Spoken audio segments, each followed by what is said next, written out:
Baik, Assalamualaikum warahmatullahi wabarakatuh. Saya Asrindayani dari kelas M96 Universitas Negeri Makassar, jurusan PGSD. Di sini saya akan menjelaskan materi tentang prinsip-prinsip pembelajaran bahasa Indonesia serta contohnya, dan mengapa dalam pembelajaran bahasa Indonesia harus memperhatikan lingkungan sebagai sumber belajarnya beserta contohnya. Beberapa prinsip pembelajaran bahasa, diantaranya yang pertama adalah prinsip kontekstual, yang dimana merupakan proses pembelajaran yang holistik dan bertujuan membantu siswa kelas untuk memahami makna materi ajar dengan mengaitkannya terhadap konteks kehidupan mereka sehari-hari.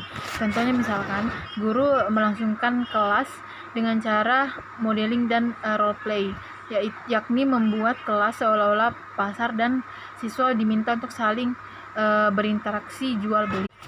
Yang kedua adalah prinsip integratif, artinya pembelajaran bahasa Indonesia hendaknya disajikan secara terpadu agar peserta didik dapat menggunakan bahasa Indonesia dalam berkomunikasi dengan baik dan benar. Contohnya guru menyuruh murid untuk membaca materi yang sedang dipelajari dan setelahnya guru menyuruh untuk merangkumnya. Dan prinsip ketiga adalah prinsip fungsional, yang dimana pembelajaran yang harus dikaitkan dengan fungsinya. Contohnya misalkan pelaksanaan pembelajaran bahasa di kelas dengan melatih siswa menggunakan bahasa baik lisan maupun tertulis.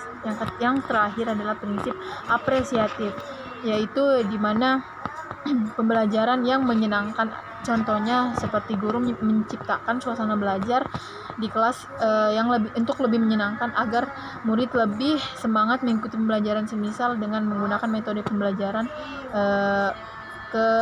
menggunakan games dalam pembelajarannya. Hal kedua yaitu mengapa dalam pembelajaran bahasa Indonesia harus memperhatikan lingkungan sebagai sumber belajarnya. Jelaskan dengan contoh.